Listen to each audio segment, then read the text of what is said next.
Bonsoir à tous, bienvenue sur LCP et Public Sénat. Bonsoir Steve. Bonsoir Elsa. Événement ce soir, les chaînes parlementaires changent de canal. On passe de la 13 à la 8 Elsa. Et nous vous proposons donc une émission spéciale. Ce soir, nous vous emmenons aux quatre coins du monde, enfin presque Steve. Que révèle notre gestion de la guerre en Ukraine? Quelle voix la France porte-t-elle au Proche-Orient? Sommes-nous armés face aux États-Unis de Donald Trump? En quelques questions, quelle est la place de la France dans le monde? Sommes-nous toujours une grande puissance mondiale? Le moins qu'on puisse dire, c'est que c'est pas tous les jours facile, regardez. On a une relation spéciale avec la France, moi avec cet homme à ma droite, et j'espère que cette relation va perdurer. Nous voulons la paix, et aujourd'hui le seul obstacle à la paix se trouve à Moscou. Il parade, il s'appelle Vladimir Poutine. Il y a encore des gens qui veulent revenir à l'époque de Napoléon. Ils ont oublié comment cela s'est terminé. Je dis au président Macron, vous êtes du mauvais côté de la justice. Vous êtes du mauvais côté de l'humanité. Nous défendons un cessez-le-feu qui est indispensable, la libération de tous les otages par le Hamas. On l'a entendu, les tensions se multiplient partout dans le monde et la France dans tout ça. Pour répondre à cette question, cette vaste question, nos experts et invités ce soir, Nathalie Loiseau, vous êtes députée européenne du groupe Renew, ce sont les troupes d'Emmanuel Macron notamment au Parlement européen. Isabelle Lasserre, vous êtes journaliste diplomatique au Figaro. Bruno Tertrais, directeur adjoint de la Fondation pour la recherche stratégique, expert associé à l'Institut Montaigne. On peut citer votre livre La guerre des mondes, édité chez Alpha. Enfin, Nicolas Bavrez, économiste et éditorialiste. Votre livre, le sursaut.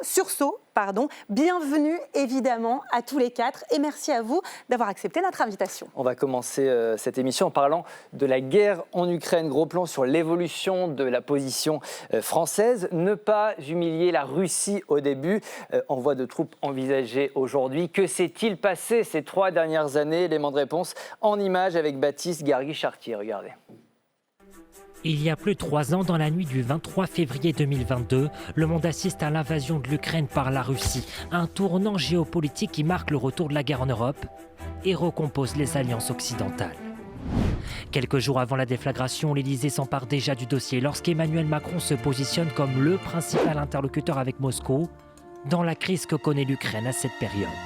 En dépit de cette rencontre diplomatique, Vladimir Poutine passe à l'offensive. Au lendemain des premières frappes, s'ensuit alors une salve de sanctions économiques sur la Russie, soutenue par la France, l'Union européenne et par les États-Unis.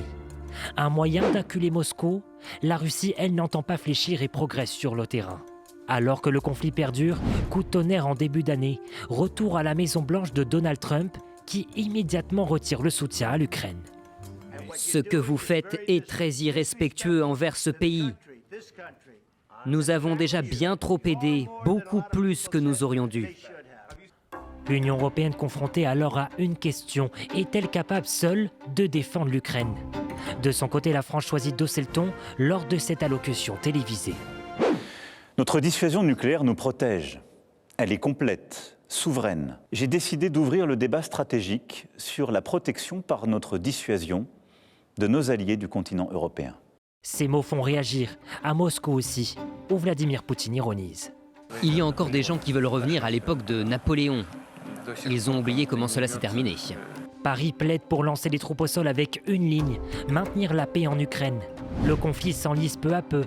Pour l'heure, la France, l'Allemagne et le Royaume-Uni semblent devenir les principaux boucliers diplomatiques de l'Ukraine. Alors la défense européenne prônée par Emmanuel Macron pourrait-elle devenir réalité avec l'appui des 27 ?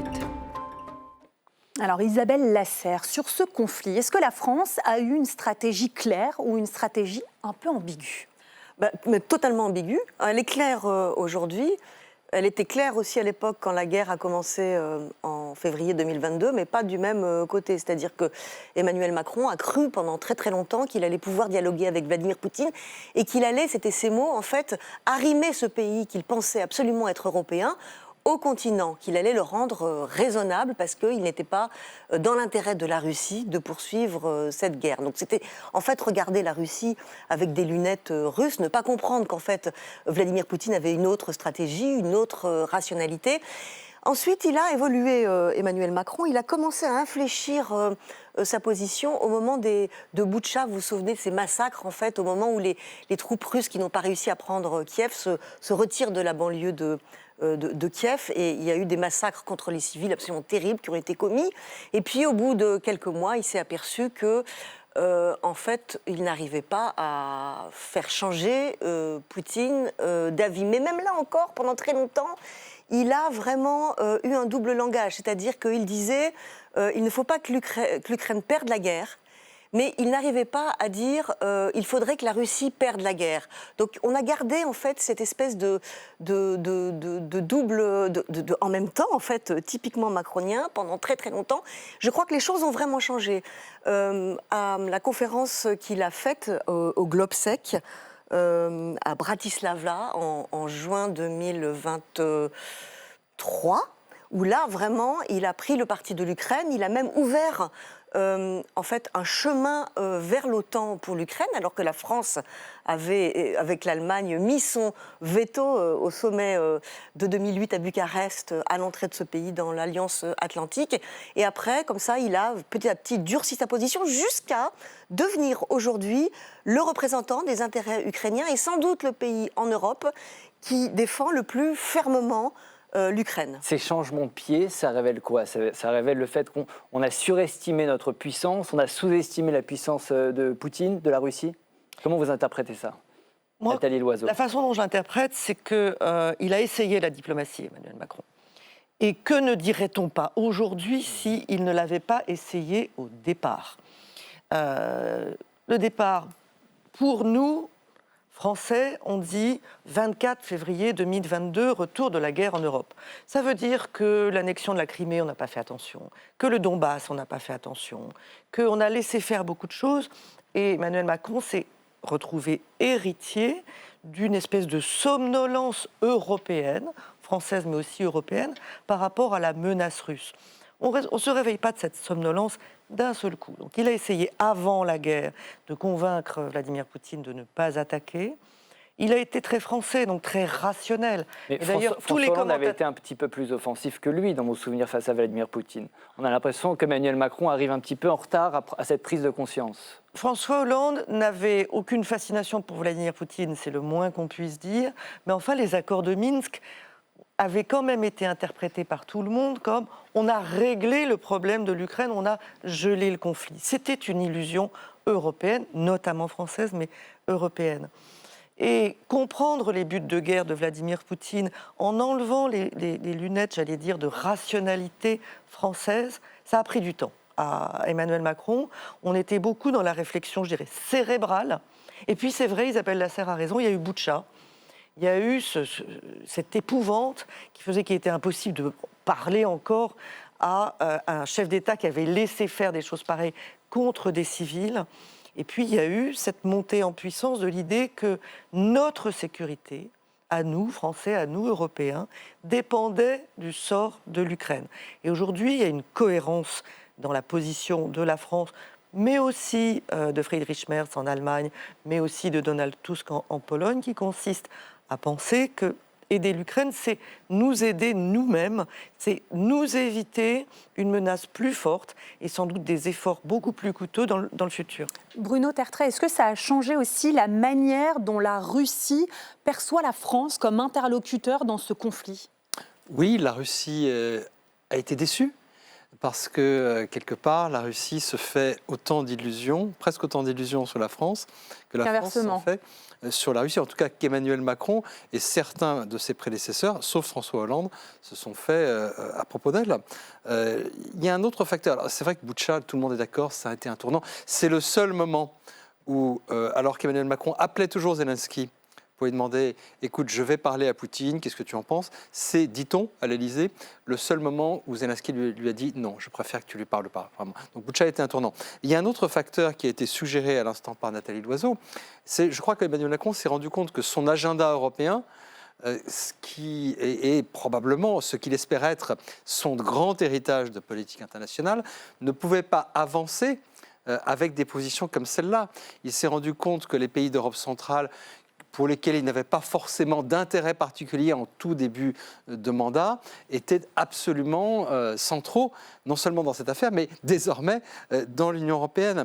Et la grande force, là, pour le coup, de la France, même si j'ai énormément critiqué l'attitude de Macron, comme certains d'entre nous à l'époque, mais la grande force de la France, c'est de pouvoir dire après, parce qu'on est une puissance nucléaire indépendante, parce qu'on est membre permanent du Conseil de sécurité, ça sert encore ces atouts-là, de dire, tiens, moi, je propose qu'on envisage de mettre des troupes au sol. Ça, je crois que seul un pays comme la France pouvait le faire. C'est aussi, et j'en termine sur ce point, c'est aussi pour cela qu'il a fait un certain nombre de gestes discrets sur la mise en alerte de forces nucléaires pour dire à Poutine, désormais, le dialogue se fait d'égal à égal, entre guillemets, en tout cas de puissance nucléaire à puissance nucléaire.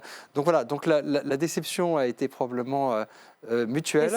Et on voit effectivement dans les réactions des médias et des responsables politiques russes que dès qu'on attaque la France, ça veut dire qu'on a touché juste.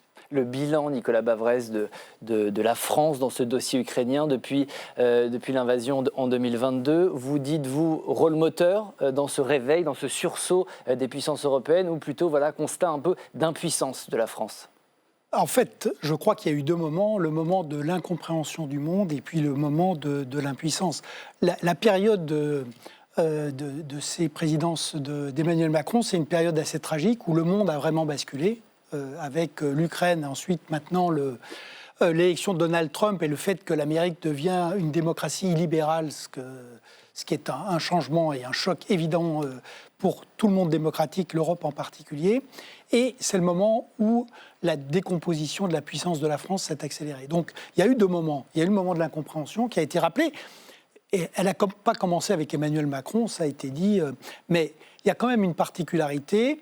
Il y a deux illusions qui sont propres à Emmanuel Macron. La première, c'est l'idée qu'avec son côté égocentrique, en parlant à Poutine ou avec Donald Trump, il va régler les problèmes. En réalité, il ne change rien ni au protectionnisme de Trump, ni à l'impérialisme de Poutine. Et il y avait quand même cette notion qu'il a très longtemps utilisée et qui montrait qu'il n'avait pas du tout compris ce qui se passait, qui était la notion de puissance d'équilibre. On ne peut pas être puissance d'équilibre dans un monde en guerre.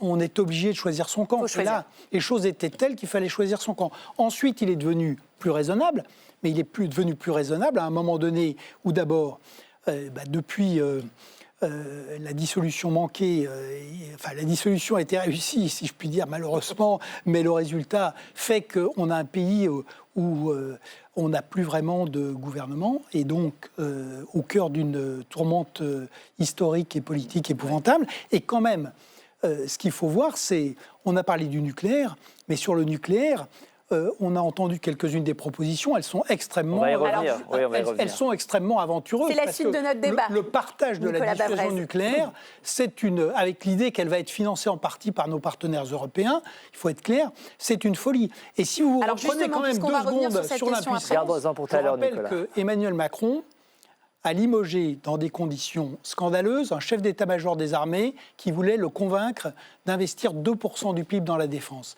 Et qu'aujourd'hui, il explique qu'il faut mettre entre 3,5 et 5% du PIB dans la défense. On va revenir sur les dépenses. En revanche, il n'y a toujours pas 1 euro de plus tangible qui arrive dans ce système. Donc là, on a un vrai problème, si vous voulez. Le discours est devenu bien meilleur, mais le problème, c'est que le discours n'est pas suivi des actes. Allez, parce que ce débat, on y reviendra sur la question du nucléaire. Diplomatie, si vous voulez, quand les mots divergent avec les choses, eh bien, on a un gros problème. On a 1 heure pour en parler, Nicolas Bavrez. Allez, dans ce conflit, vous l'aviez cité, on parle beaucoup de l'OTAN. L'OTAN pointée du doigt par les Russes. On y reviendra, mais aussi par les États-Unis. Pour le président américain, eh bien, nous ne contribuons pas assez. Il n'hésite pas à nous faire du chantage. Écoutez Donald Trump. Je pense que c'est une question de bon sens, non? S'ils ne payent pas, je ne vais pas les défendre. J'ai été très critiqué lorsque j'ai dit cela. Ils ont dit « Oh, ils violent l'OTAN ». Bruno Tertrais, l'OTAN peut survivre sans les États-Unis? Elle ne pourrait pas survivre de la même manière. L'OTAN, qu'on le veuille ou non, c'est premièrement l'alliance à laquelle on a confié, mais en étant acteur, notre défense collective. S'il n'y a pas de défense européenne, c'est-à-dire que si les Européens ne se défendent pas eux-mêmes, c'est parce qu'on a tous choisi de s'en remettre à une organisation collective, dans laquelle, qu'on le veuille ou non, les États-Unis ont un rôle de leadership extrêmement important. Ce n'est pas eux qui décident de tout, ce n'est pas vrai. En revanche, sans eux, eh bien, on n'a pas l'expérience de comment ça se passerait. Moi, je crois que si jamais les États-Unis quittaient l'OTAN, ce qui n'est pas possible, c'est envisageable selon vous? Il y a beaucoup de menaces. C'est moins improbable que ça ne l'était il y a un an. Oui. Mais ça n'est pas à l'ordre du jour de Trump aujourd'hui. Il ne va jamais si loin pour l'instant. Pour l'instant. Mais avec lui, il faut quand même se méfier. Alors, si ça devait se faire, ou même s'il retirait la quasi-totalité de leurs forces en Europe, ce qui n'est pas non plus à l'ordre du jour, voilà, les Européens devraient se débrouiller sans la figure tutélaire des États-Unis. Et ça, personne ne pourrait les remplacer, ni la France, ni la Grande-Bretagne, ni l'Allemagne, ni la Pologne. Donc on entrerait véritablement dans l'inconnu. Isabelle Lasserre, il faut bien comprendre que cette question de l'OTAN, il faut qu'on la comprenne dans le conflit entre la Russie et l'Ukraine. Pour la Russie, la non-adhésion de l'Ukraine est absolument fondamentale. Elle en fait même un prétexte à l'invasion. Comment comprendre justement cette place centrale de l'OTAN dans ce conflit? Écoutez, c'est pas que vis-à-vis de l'Ukraine, c'est-à-dire que la Russie de Vladimir Poutine s'oppose systématiquement à ce que tous les anciens pays de l'Union soviétique, sauf ceux qui y sont déjà, et d'ailleurs même là, elle aimerait bien qu'ils en sortent, s'abstiennent de rentrer au sein de l'OTAN. Pourquoi? Tout simplement parce que en fait, ça veut dire basculer du côté du camp occidental, du côté de la démocratie et de la liberté, et ça veut dire quitter la sphère d'influence russe. C'est tout simple. Vladimir Poutine fonctionne encore en termes une partie de guerre froide, de zone d'influence, et donc les États-Unis, contre l'ennemi héréditaire, contre lequel on lutte depuis toujours et qu'on essaye de faire refluer, au moins jusqu'en Europe occidentale, n'ont rien à faire, selon Vladimir Poutine, dans ces pays d'Europe de l'Est et les anciennes républiques soviétiques qui appartiennent, selon lui, à son proche étranger, à sa sphère. Donc, en fait, voilà. Après, il y a une utilisation politique de la part de Vladimir Poutine quand il dit l'OTAN est une espèce de pieuvre qui avance comme ça à l'Est. Évidemment, c'est pas vrai du tout. En fait, la vraie chose, c'est que la vraie question, c'est peut-on en fait dénier à des pays nouvellement indépendants de choisir leur alliance et de choisir entre un système autocratique, autoritaire, d'ailleurs glissant doucement vers la dictature, et le monde démocratique. En fait, c'est ça la seule question. Et ces pays choisissent, ou en tout cas ont envie de choisir, pour ceux qui le peuvent et qui le pourront, le camp des démocraties. Mais est-ce qu'un règlement du conflit en Ukraine est possible, est envisageable sans un règlement de toute cette question autour de l'OTAN? C'est l'une des conditions de Poutine. Poutine, il dit « je veux 5 régions en Ukraine » et la promesse que l'Ukraine n'adhérera jamais à l'OTAN. Est-ce que c'est négociable, ça, Nathalie Loiseau? Une Ukraine désarmée et revoir l'architecture de sécurité européenne. Mais simplement sur l'OTAN. Si vous pouvez répondre sur l'OTAN. Ouais. D'abord, dénazifier aussi. Dénazifier. Alors, si on achète le récit russe, effectivement, on baisse les bras et pourquoi pas remettre en place le pacte de Varsovie tant qu'on y est. La question de l'OTAN, mais elle n'était pas sur la table en Ukraine le 24 février 2022. Depuis Bucarest, cette fameuse politique de la porte ouverte qu'on avait décidée, c'était surtout claquer la porte au nez de l'Ukraine et lui dire tu reviendras un jour, peut-être. Donc c'était un prétexte mis en avant par Vladimir Poutine, qui pendant ce temps-là, à Kaliningrad, mais aussi en Biélorussie, menace très clairement les Européens de l'Ouest. Lui, ce qu'il voudrait, c'est rétablir une forme d'Union soviétique, en tout cas de pression extraordinairement forte, y compris non consentie, sur les anciennes républiques soviétiques. Il voudrait transformer les anciennes républiques soviétiques en Bélarus, ce qui ne fait envie à aucune. Les satellisés, quoi. C'est ce que vous dites. Les satellisés. Il y est arrivé récemment en Géorgie, non pas par les armes, mais en aidant les Géorgiens à une fraude massive. Et aujourd'hui, les Géorgiens tournent le dos à l'Union européenne. Nous avons d'ailleurs été très mauvais en ne réagissant pas assez fort, assez tôt. Mais on voit bien que le projet de Vladimir Poutine, c'est celui-là. Et il refuse l'idée qu'un pays souverain puisse décider indépendamment de ses alliances. Alors, est-ce que l'OTAN de demain sera le même que celui qu'on a connu? Je crois que l'OTAN d'aujourd'hui n'est déjà plus la même. Précisément, vous me faites la transition parce que je voulais vous faire écouter un certain général de Gaulle que vous devez connaître tous ici, parce que la question des relations entre la France et l'OTAN n'est pas nouvelle. Tenez, donc le général de Gaulle en 1966, au moment de la sortie du commandement intégré. Écoutez-le. En raison de l'évolution intérieure et extérieure des pays de l'Est, Le fait est que l'Occident ne se trouve plus actuellement menacé comme il l'était quand le protectorat américain fut installé en Europe sous le couvert de l'OTAN. La volonté de la France de disposer d'elle-même est incompatible avec une organisation de défense dans laquelle elle est subordonnée. Nicolas Bavrez, en fait, on s'est toujours posé la question un peu en France du rôle de l'OTAN, quel pari prendre? En fait, le rôle de l'OTAN, je rappelle que le général de Gaulle est effectivement sorti de l'organisation militaire intégrée, mais la France, lors de toutes les crises de la guerre froide, a été un allié absolument exemplaire. Et que en matière de clarté, pendant la crise des missiles de Cuba, quand l'ambassadeur d'Union soviétique est venu menacer le général de Gaulle, il lui a dit écoutez, monsieur l'ambassadeur, nous mourrons ensemble. Et donc, le général de Gaulle avait une vision extrêmement claire. Il a eu des intuitions qui étaient remarquables, puisque dès 1959, il avait expliqué que si la France devait faire la guerre, il fallait que ce soit sa guerre. Les options qui ont été prises, on a toujours vécu dessus, j'allais dire jusque précisément aux déclarations d'Emmanuel Macron sur le nucléaire. Et il faut savoir que dans la stratégie de Gaulle, en réalité, puisque le conventionnel n'était pas notre point fort, en réalité, le général de Gaulle avait intégré que l'OTAN assurait la défense conventionnelle de l'Europe et donc de la France. Donc, et que par ailleurs, on avait des troupes en Allemagne. Donc c'était un système qui tenait, qui tenait bien. Aujourd'hui, comme on l'a dit, les choses sont vraiment différentes. C'est vrai que même si Donald Trump n'a pas encore pris de décision explicite, mais ces simples déclarations, son comportement, comme il a été dit, de toute manière font que l'OTAN est très fragilisée, que ça a d'ailleurs aussi des impacts à l'autre bout du monde, en Asie, sur les alliés des États-Unis asiatiques. Et donc, il faut absolument, de toute manière, que les Européens, ils ont voulu croire que Trump 1, c'était une parenthèse. Maintenant, on a payé pour savoir que la parenthèse, c'était Biden, c'était pas Trump. Et donc, cette fois-ci, il faut vraiment qu'on tienne compte de ce nouveau monde et qu'on organise une défense de l'Europe sans renoncer à l'indépendance, de la France. Nos invités nous permettent d'aller de thème en thème. On voulait justement évoquer cette question. Si les États-Unis décident de nous lâcher, est-ce que la solution, ce ne serait pas l'Union européenne? Écoutez Ursula von der Leyen. Nous devons urgemment réarmer l'Europe. Nous sommes prêts tous ensemble à défendre la démocratie.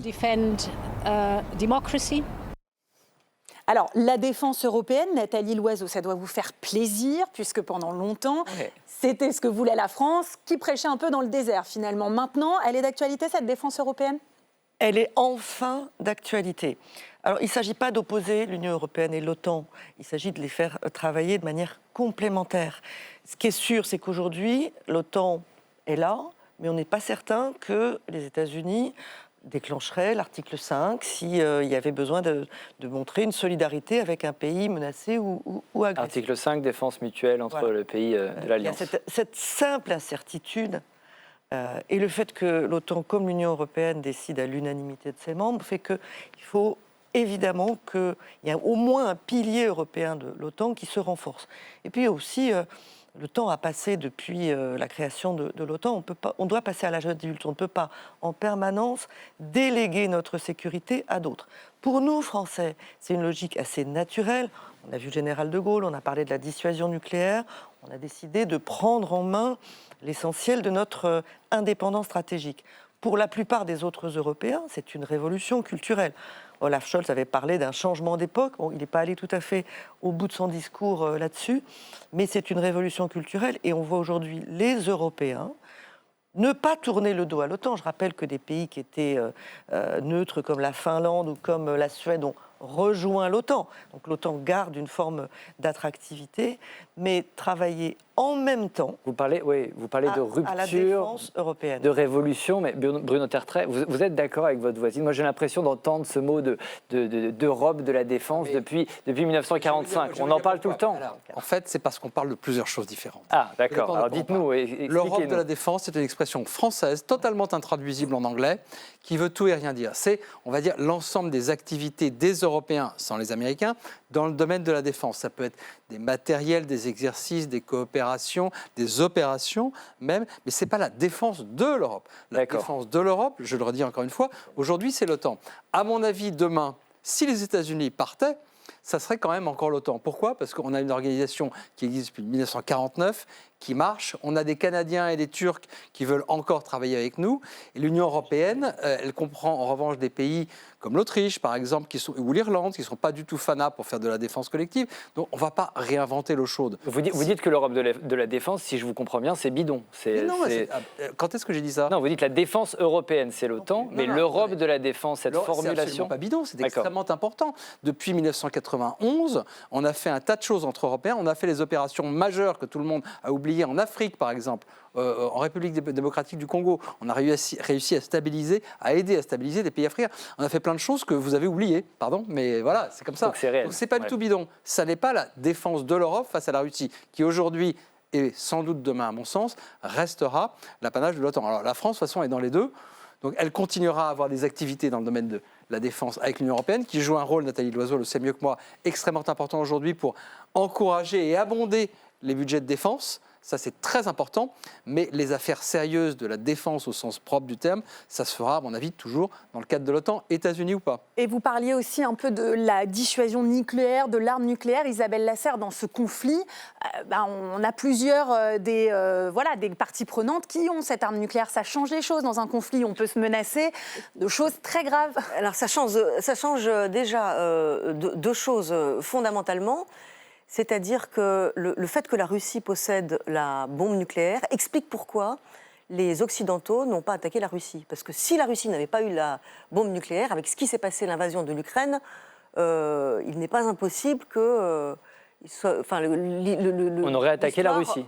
Enfin, en tout cas, il n'est pas impossible que l'histoire se serait produite différemment.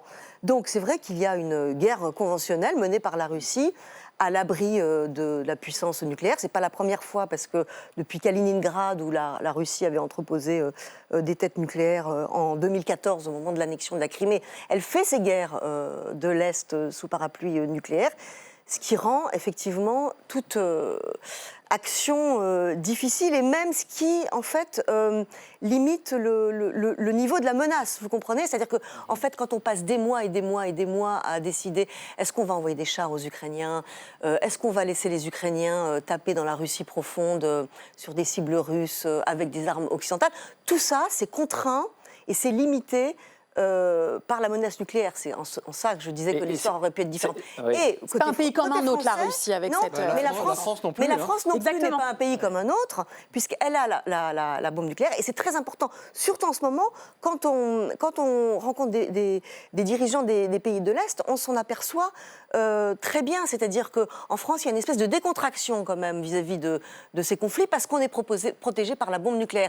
Cette décontraction, les pays de l'Est ne l'ont pas. Et ça explique encore aujourd'hui, parfois, leur réserve vis-à-vis du développement de l'autonomie stratégique européenne, parce qu'ils se disent, vous êtes bien sympa, mais vous êtes protégés, et nous, on n'a rien, et vous n'avez pas les moyens de prendre la place des Américains. Donc, en attendant, on garde quand même les Américains. On parle de décontraction. J'ai l'impression qu'il y a aussi une manière d'être un peu plus décontracté sur les sujets nucléaires ces dernières semaines, ces derniers mois, en France, avec un Emmanuel Macron qui évoque le partage du parapluie nucléaire en Europe. Moi, je veux savoir, Nicolas, si c'est un changement, une rupture dans notre doctrine d'emploi de l'arme nucléaire ou pas du tout. C'est peut-être un changement juste de forme. Non. Enfin, en tout cas...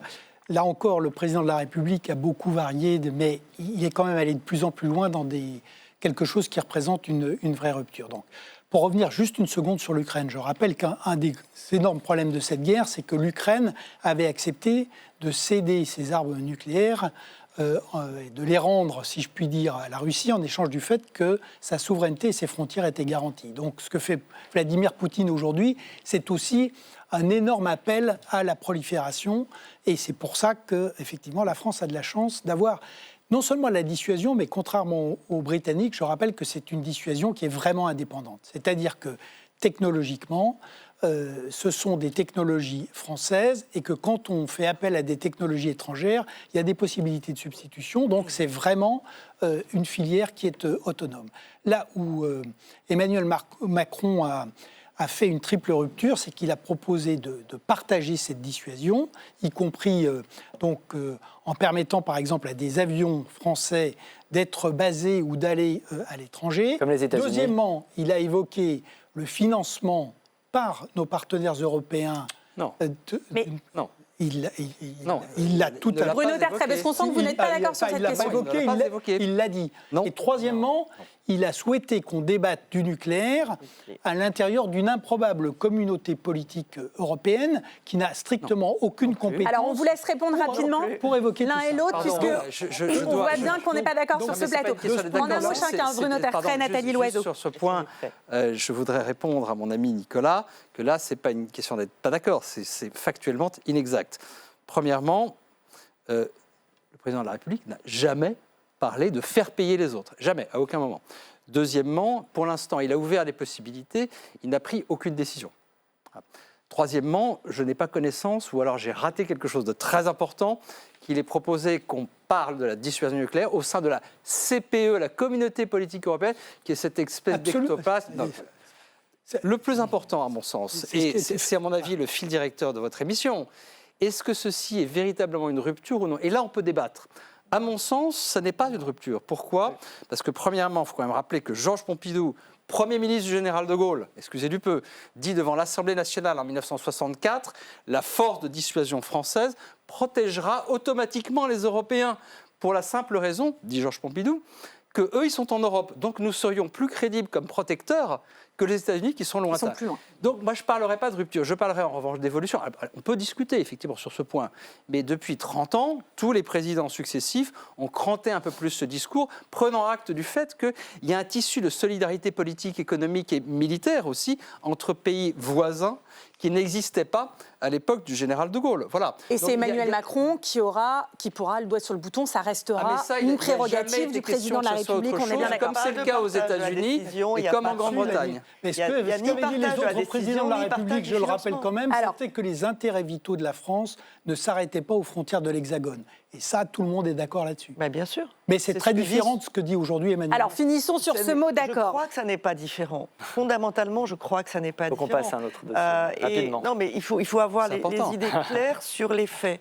Il n'y a pas de partage de la décision d'emploi de l'arme nucléaire et il n'y a pas de partage du financement de la dissuasion peut-être de la protection qui nous est garantie par cette arme nucléaire. Il y a une proposition de dialogue stratégique qui avait déjà été faite en 2020. À l'époque, les Européens se disaient « Oh là là, mais ça risque peut-être de faire froncer les sourcils aux Américains. On ne va même pas répondre à ce dialogue. » Aujourd'hui, la situation a changé et on entend les Polonais, les Allemands et d'autres dire « Parlons-en. » Allez, on avance très vite puisqu'il nous reste un thème qu'on voulait évoquer aussi avec vous ce soir, la guerre entre Israël et le Hamas. Dans 2 semaines, la France présidera une conférence internationale à l'ONU. On va revenir sur cette position française avec Marco Pommier.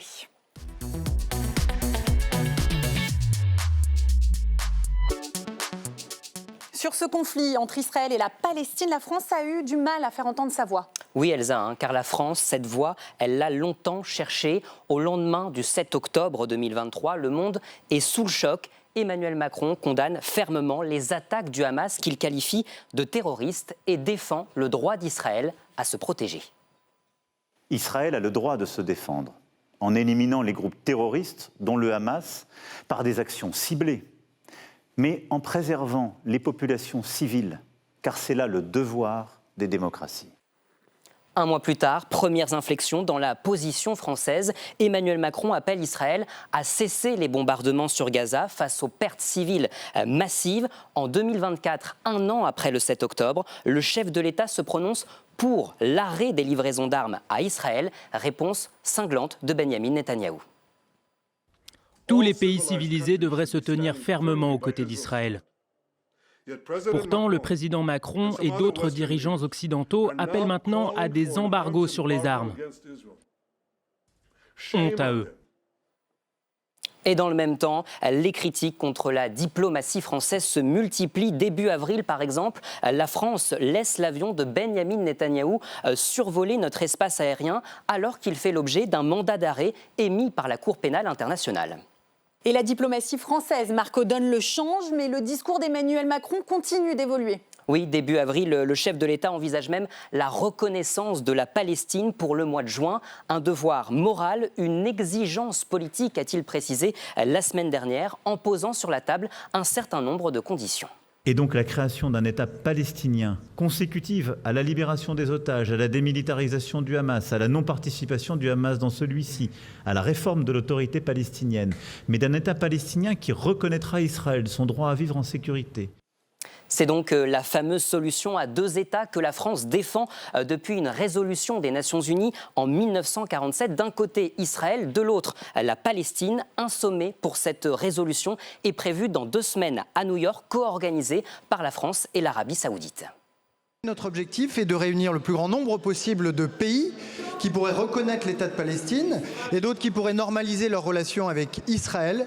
Énième tentative de peser donc, alors que la France, comme d'autres pays, a fait le constat de son impuissance à l'ONU sur 13 résolutions examinées par le Conseil de sécurité des Nations Unies. Cessez-le-feu à Gaza, pause humanitaire, libération des otages. 5 ont été adoptées. À chaque fois, la France a voté pour. Et pourtant, la guerre continue. Merci beaucoup, Marco Pommier. Bruno Tertrais, faut vraiment en attendre quelque chose de ce sommet à l'ONU ? Pas grand-chose de concret, c'est probablement pas ça qui fera avancer la cause palestinienne dans les faits. Parce qu'il y a la diplomatie et puis il y a les faits. La question de la reconnaissance de la Palestine, c'est quelque chose sur lequel la France, à mon avis, à juste titre, est plutôt restée réservée jusqu'à présent. La question avait été posée en 2011, Laurent Fabius en avait parlé, mais ce n'est pas ça qui va régler sur le terrain ni l'existence juridique et physique de l'État de Palestine, ni surtout le sort des Palestiniens. La diplomatie, c'est peut-être aussi des symboles. Oui, mais le problème des symboles, c'est que parfois, à force de faire trop de symboles, eh bien, ça devient contre-productif. Pourquoi ? Parce que tout simplement, plus il y aura de pays, de grands pays, ou de puissance moyenne, si vous voulez, comme la France, membre permanent quand même du Conseil de sécurité, qui reconnaissent la Palestine, plus du côté palestinien, je ne parle pas des Palestiniens de la rue, mais je parle de l'autorité palestinienne, se dira, eh bien, on va attendre que ça nous tombe tout cuit, pardon de la simplification. Donc je pense que ça peut être contre-productif. Le problème, c'est que sur cette affaire, je crois que la France peut encore peser, comme on l'a vu au Sud-Liban, où elle a joué un véritable rôle pour le cessez-le-feu. Mais là, sur le terrain israélo-palestinien, on a cette espèce de position en même temps ou d'équilibre, appelez ça comme vous voulez.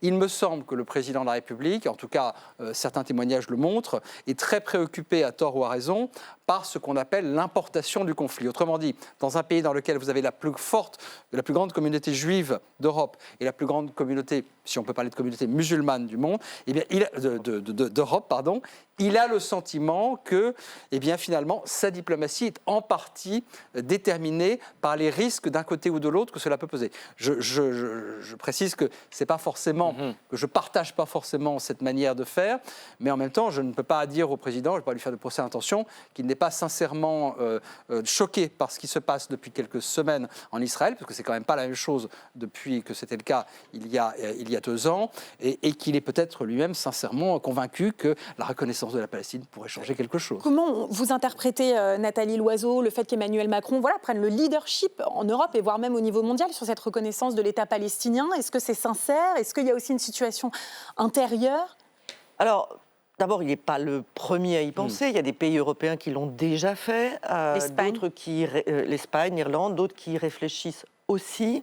Je crois qu'il y a une préoccupation forte que je partage, et puis après, je nuancerai mes propos, qui est que le monde a le sentiment que les Européens ont un 2 poids 2 mesures, que l'Ukraine compte plus que tout et que le sort des Palestiniens à Gaza ne nous importe pas. Donc lutter contre ce qu'on appelle les doubles standards est clairement une préoccupation d'Emmanuel Macron. De ce point de vue-là, il a raison. Ensuite, reconnaître l'État de Palestine aujourd'hui, c'est purement symbolique, ça ne change rien à la situation sur le terrain, parce que c'est une impuissance mondiale que l'on constate dans le conflit entre Israël et le Hamas, et aussi dans l'attitude que le gouvernement israélien peut avoir vis-à-vis des Palestiniens de Cisjordanie. Qui fait mieux ? qui arrive à imposer au Hamas de libérer les otages, de rendre les armes, qui parvient à dire à Benyamin Netanyahou que quand il bombarde la Syrie ou qu'il grignote du territoire syrien, il risque de déstabiliser un pays qui sort d'années de dictature et de chaos. Personne, en réalité. Donc on peut faire le reproche à Emmanuel Macron de ne pas y arriver, mais personne n'y arrive. Il essaye d'avoir ce leadership, il a voulu l'avoir avec l'Arabie Saoudite, et je pense que c'était intelligent d'aller vers cette puissance régionale pour essayer de travailler avec elle, mais la contrepartie de la reconnaissance de l'État de Palestine, c'est le fait qu'un certain nombre de pays de la région ou de pays musulmans reconnaissent l'État d'Israël, et compte tenu de ce qui se passe, j'ai beaucoup de doutes. Quand vous voyez qu'une délégation de ministres de la région devait se rendre en Cisjordanie, qu'elle en est empêchée par le gouvernement de Benyamin Netanyahou, j'imagine très mal qu'à New York, ces pays décident de reconnaître l'État d'Israël. On suivra, on va clore cette partie géopolitique et on va remercier Isabelle Lasserre, grand reporter au Figaro. Merci pour votre éclairage, vos analyses. On va ouvrir à présent une page économie. Alors que les États-Unis ont lancé une guerre commerciale, plusieurs questions se présentent à nous. Sommes-nous armés pour y répondre? Quelle est la place pour la France dans ce nouveau monde, en quelque sorte? Sommes-nous un pays en perte de vitesse? Sommes-nous un pays toujours attractif? Si l'on en croit Emmanuel Macron, tout va bien. La preuve au château de Versailles. C'était il y a quelques semaines. C'était un sujet signé Stéphanie Despierres. Regardez. C'est une tradition pour Emmanuel Macron. Tous les ans, il endosse son costume préféré, celui de capitaine d'industrie, pour le sommet de Choose France. Le 19 mai, devant un parterre de plus de 200 patrons triés sur le volet, le président de la République annonce 20 milliards d'euros d'investissements étrangers, un record. Quelques heures plus tôt, il arpentait l'usine Daimler dans la Meuse. Le constructeur allemand va investir 90 millions d'euros et créer 600 emplois supplémentaires sur ce site qui fabrique des bus électriques. L'occasion pour Emmanuel Macron de défendre sa politique pro-business. Quand on prend les décisions qui sont peut-être parfois pas les plus populaires de la Terre, mais qui sont cohérentes pour créer une France plus attractive, plus compétitive, plus innovante, créer aussi une Europe plus innovante, on y arrive. Pour la 6e année consécutive, la France reste le pays le plus attractif d'Europe. Mais le tableau est en demi-teinte. En 2024, le nombre d'investissements étrangers a reculé de 14% selon les chiffres du baromètre d'attractivité du cabinet Ernst & Young. Et les entreprises qui s'installent embauchent moins. Les créations de postes ont baissé de 27%. L'Hexagone a fait les frais du contexte international et de l'instabilité politique. La France pâtit aussi de son manque de compétitivité. Ces derniers mois, les plans sociaux se multiplient, comme chez ArcelorMittal, théâtre d'un bras de fer entre Emmanuel Macron et la gauche. L'État français doit intervenir au capital, l'État français doit contraindre Mittal. Le deuxième volet de la réponse sur la sidérurgie et sur un certain nombre d'autres secteurs, c'est des protections européennes, des taxes aux frontières, des barrières douanières, des quotas d'importation, parce que sinon, l'industrie dans notre continent, c'est fini. L'année dernière, pour la première fois depuis 2015, les fermetures d'usines ont été un peu plus nombreuses que les ouvertures. Si la France est attractive, la réindustrialisation reste encore très fragile. Et pour nous aider à évaluer cette place de la France dans le monde, dans le secteur économique, Chahine Vallée, bonjour. Bonjour. Vous êtes économiste, on l'a vu dans le sujet, un peu des images contradictoires. Satisfaction sur les investissements européens, et en même temps, quand on écoute la radio, on entend des plans sociaux, des licenciements. Alors, quelle est la réalité? Qu'est-ce qu'il faut voir? Les deux sont vrais, mais la réalité, c'est que l'économie mondiale et l'économie européenne en particulier ralentit depuis 2 ans, que l'Europe fait face à une triple crise. Une crise énergétique d'abord, qui est les conséquences de ce dont vous avez parlé plus tôt. C'est la guerre en Ukraine qui a eu un effet important sur les prix de l'énergie en Europe, sur le niveau et sur la volatilité des prix en Europe, et ça a eu un effet lourd sur l'industrie. Le deuxième, c'est la concurrence chinoise, qui, dans des tas de domaines, les Chinois étaient nos premiers clients. Ils deviennent aujourd'hui nos premiers concurrents. Et donc ça, je pense notamment au secteur de l'automobile et notamment de l'automobile électrique. Les Chinois sont devenus des concurrents féroces. Et enfin, la guerre commerciale qui est dormante depuis un petit moment, mais qui a éclaté avec l'élection de Trump, est une autre source de ralentissement et d'incertitude qu'on paye comptant. Mais ce qui veut dire donc 20 milliards d'euros d'investissement annoncés par Emmanuel Macron, ça veut dire qu'on est toujours attractif, Nicolas Bavrez ? C'est comme ça qu'on l'interprète ? Alors, il y a un paradoxe, c'est que ça a été rappelé, ça fait 6 ans que la France, en tout cas pour les investissements étrangers, est le pays qui arrive en tête. Donc ça, incontestablement, c'est positif. Et c'est d'ailleurs une des rares lignes de continuité du président de la République depuis qu'il a été élu en 2017. Ce qui est vrai néanmoins, c'est que, et là il y a un vrai paradoxe, c'est que la politique vis-à-vis des entreprises françaises, elle est vraiment j'allais dire, elle est presque suicidaire quand on voit le budget de 2025. C'est-à-dire qu'on a fait un choc fiscal de 40 milliards, dont les 2 tiers à la charge des entreprises.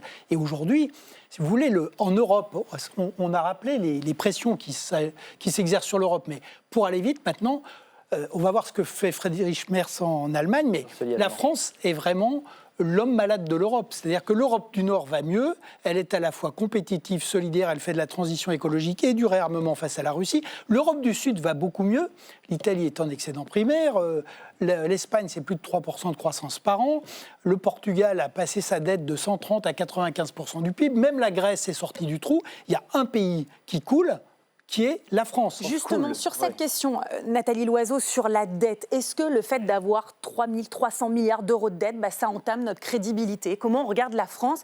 Est-ce qu'on la juge crédible en économie ? Heureusement ou malheureusement, on ne prête qu'aux riches et on prête à la France. Ça entame moins notre crédibilité que si ça arrivait à d'autres pays européens. Mais malheureusement, parce que dès qu'une réflexion est entamée sur les déficits et la dette, vous avez une partie de la classe politique en France qui hurle à l'austérité. Or, la France ne connaît absolument aucune politique d'austérité, ni même véritablement une politique de rigueur. On doit trouver 40 milliards d'ici à la fin de l'année pour boucler le budget de l'année prochaine. Écoutez, gouverner, c'est choisir, c'est prendre des priorités, c'est regarder ce qui ne fonctionne pas dans notre modèle et le réparer. Alors évidemment, depuis la dissolution et l'absence de majorité, ce que je dis, je crois qu'il faudra attendre 2027 pour y parvenir. Dire que la France est l'homme malade de l'Europe, on disait exactement ça de l'Allemagne il y a 6 mois. Et l'Allemagne, avec un coût de l'énergie, avec une croissance en berne, avec une exposition aux tensions commerciales beaucoup plus forte que la nôtre, a ses propres difficultés. Donc, vous ne reprenez pas ces termes. Je ne reprends pas ces termes et je ne pense pas que ce soit une bonne nouvelle quand l'Allemagne ne va pas très bien, parce que nos économies sont interdépendantes. Chahine Vallée, oui. Nous avons évidemment des atouts. Et je voudrais quand même dire quelque chose. Il y a des investissements qui se font en France régulièrement pour tout un tas de très bonnes raisons. La qualité de la main-d'œuvre, alors on peut dire, et c'est vrai qu'on ne travaille pas assez dans la vie, etc. Il y a des investissements qui se font. Mais cette diplomatie événementielle, les Choose France, les One Machin Summit en permanence, si ça n'est pas suivi d'une politique et d'actions qui vont dans le même sens, c'est de la poudre aux yeux. Chahine Vallée, juste pour vous faire rebondir sur ce terme de votre voisin, l'homme malade de l'Europe. Est-ce que vous le reprenez à votre compte ? Et est-ce que ça veut dire que dans les prochaines semaines, dans les prochains mois, il y a un risque de voir des messieurs du FMI arriver en France pour dire, voilà, il faut faire un grand plan austéritaire ? L'homme malade en termes économiques, je ne partagerai pas le terme. La vérité, c'est qu'en termes purement budgétaires, la situation budgétaire de la France est une des pires d'Europe. Donc ça, c'est véridique et là-dessus, je partage. Après, le budget, c'est pas toute l'économie, mais c'est une partie importante. Donc je pense que la question de comment est-ce que la France va résoudre son problème de déficit et de dette est une question qui reste pleine et entière et une question qui, malheureusement, entame une autre, qui est qu'est-ce qu'on pourrait faire en Europe de mieux en termes de politique économique. Et moi, je pense qu'une des priorités importantes, pour revenir aussi sur des sujets que vous avez évoqués plus tôt, pour renforcer nos capacités de défense au niveau européen, il faut qu'on ait un endettement commun pour pouvoir financer l'Europe de la défense ou la défense européenne, selon les termes que vous voulez employer. Pour ça, il faut que les Allemands, notamment, nous fassent confiance. Et aujourd'hui, avec le niveau de dette et de déficit qu'on a, c'est très difficile pour eux de s'engager à faire un grand plan d'investissement commun, que ce soit dans la défense ou dans les infrastructures, tant que la France n'est pas plus crédible en termes budgétaires. Et donc ça, je pense que c'est une priorité importante. Et malheureusement, je partage l'avis de Madame Loiseau. J'ai du mal à voir comment on arrive à ça dans la situation politique actuelle, c'est-à-dire avec une majorité très divisée. Et j'ai envie de dire, même une majorité de l'ancien gouvernement, une majorité Renaissance, qui elle-même, sur ces sujets économiques et budgétaires, est divisée et semble incapable, même si elle l'avait, la majorité, d'avancer. Notamment, pas de proposition claire en matière de réduction des dépenses de leur part et pas de proposition claire non plus en matière d'impôts. Et donc, je pense qu'on est dans une impasse à peu près complète où qu'on regarde. Alors, on va essayer de sortir de cette impasse face à la guerre commerciale. En tout cas, la France appelle par exemple ses grands patrons à plus de patriotisme. C'est Marco qui vient nous en parler.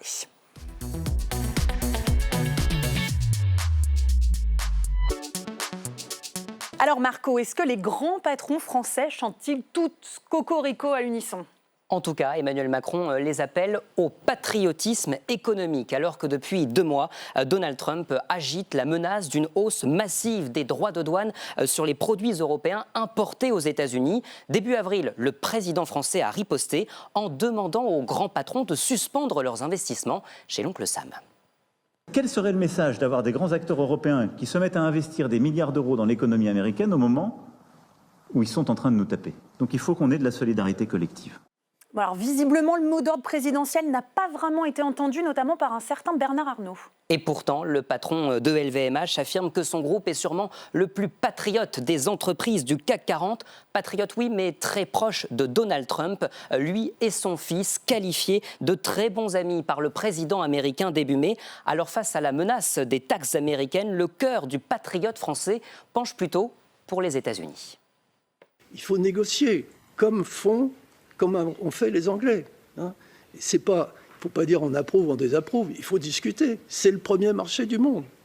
Et pour l'instant, cette négociation, je ne suis pas sûr qu'elle soit menée comme il faut, au niveau de l'Europe. Le patron de LVMH cajole les Américains. Il faut dire que les États-Unis représentent 25% du chiffre d'affaires du groupe. La France, c'est seulement, vous le voyez, 8%.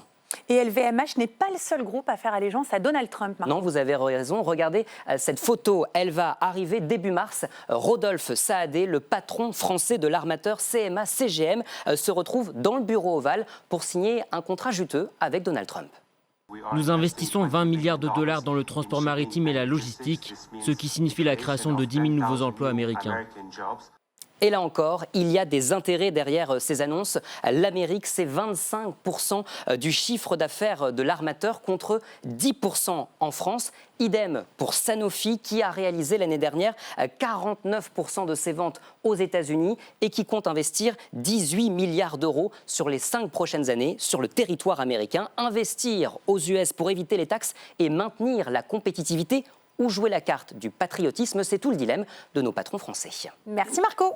Bruno Tertrais, quand vous voyez ces grands patrons dans le bureau ovale, est-ce que ça vous gêne ou au contraire vous ressentez un motif de fierté? Ils sont français. Alors ni l'un ni l'autre, je trouve ça parfaitement normal, logique et cohérent qu'un chef d'entreprise défende les intérêts de son groupe, quelle que soit la manière. Alors, il défend son portefeuille, pas la nation, en gros c'est ça. Même en pleine guerre commerciale quand même. C'est pas leur job. Leur job n'est pas de défendre la nation. J'avoue que je suis très patriote, mais la notion de patriotisme économique, à mon avis, pour un groupe multinational, surtout les plus grands que vous avez mentionnés, franchement, ça laisse perplexe. Donc je comprends que le président de la République puisse faire cet appel. Je ne suis pas sûr que si j'étais à leur place, Dieu merci, je ne le serai jamais, je réagirais extrêmement différemment. Alors on peut contester en revanche la manière dont trop vite on va faire du charme à Donald Trump en espérant que ça marche. Mais voilà, moi, je suis un petit peu sceptique sur la notion même de patriotisme économique, mais je ne sais pas ce qu'en pensent mes collègues. Alors Nathalie Loiseau, déjà dans cette guerre commerciale, est-ce qu'on peut y voir, allez, on va tenter d'être un peu optimiste, une forme d'opportunité pour la France? Bon, on peut aussi essayer de se réindustrialiser, d'être moins dépendant des États-Unis, de la Chine aussi dont on parlait. Au moins, ça nous oblige à réfléchir, redéfinir notre modèle. Il y a un premier élément que je trouvais important et presque réjouissant, c'est qu'aujourd'hui, Donald Trump montre le caractère caricatural du protectionnisme. Alors que dans ce pays, en France, une grande partie de la classe politique n'a d'autre vision économique que le protectionnisme. Vous avez entendu François Ruffin faire du Trump et nous dire que le meilleur moyen de continuer à garder nos industries, c'est de se fermer derrière des tarifs. Sauf que dès qu'on en met, d'autres en mettent en face. Et on voit très bien qu'on ne peut plus exporter dans nos secteurs de pointe. Ça ne marche pas. Donc ça, de ce point de vue-là, qu'un peu de libéralisme puisse entrer dans la conversation d'un pays qui a malheureusement une culture économique perfectible, ne fait pas de mal. Quand j'entends en revanche Bernard Arnault dire qu'à faire comme les Britanniques, ils ont très vite signé un accord avec les Américains et ces pauvres Européens en sont incapables. Mais évidemment que les Britanniques se sont fait manger tout cru tout de suite. Depuis le Brexit, ils n'étaient plus du tout en situation de tenir tête. Et ils acceptent d'importer des denrées qu'on ne voudrait pas, nous, importer des États-Unis en Europe. Le fait que ça prenne du temps dans la négociation ou l'absence de négociation entre l'Union européenne et les États-Unis, c'est le fait qu'au niveau européen, on est un marché qui fait réfléchir les entreprises américaines. Et c'est ce patriotisme-là que je voudrais qu'on garde. C'est-à-dire cette notion qu'à 450 millions, on peut discuter d'égal à égal avec les Il nous reste 2 minutes, si on peut rester sur une note d'optimisme, s'il vous plaît. Nicolas Bavrez, Chahine Vallée, on a des atouts. On a les JO, on a la Ligue des Champions, on a pas mal de choses qui peuvent attirer des investisseurs. L'opposition patriotisme et défense des groupes mondialisés, je ne suis pas du tout sûr qu'elle soit justifiée. Et aujourd'hui, l'économie française, elle tient beaucoup sur les grands groupes avec les filières qui sont derrière. Donc quand on défend leur activité, on rend service au pays. Et c'est important. Deuxièmement, c'est vrai que la France a des atouts, ça rend d'autant plus scandaleux l'état dans lequel elle se trouve, à ne plus avoir de croissance, d'avoir un chômage permanent depuis quasiment 50 ans et d'avoir décroché technologiquement. C'est vraiment non, mais c'est nos bêtises, donc si on arrête, ça peut aller beaucoup mieux. Et la troisième chose, c'est qu'effectivement, Donald Trump, en faisant basculer les États-Unis vers l'illibéralisme, peut rendre un service à l'Europe à condition qu'on se bouge. C'est-à-dire que l'Europe peut devenir... C'est autour de l'Europe qu'on peut peut-être construire la survie de la liberté économique et politique au XXIe siècle. Et ça, c'est un vrai projet. Et ça, c'est un projet qui peut faire de la croissance, de la cohésion et un bel avenir. Non, je partage. Je pense que les sources d'espoir, c'est qu'en effet, les Européens sont relativement unis dans le fait qu'il faut répondre avec vigueur face à l'administration américaine. Et ça, les sondages d'opinion partout en Europe le montrent. D'ailleurs, ce qui est surprenant, c'est qu'on n'en fasse pas assez. En fait, les Européens en attendent davantage.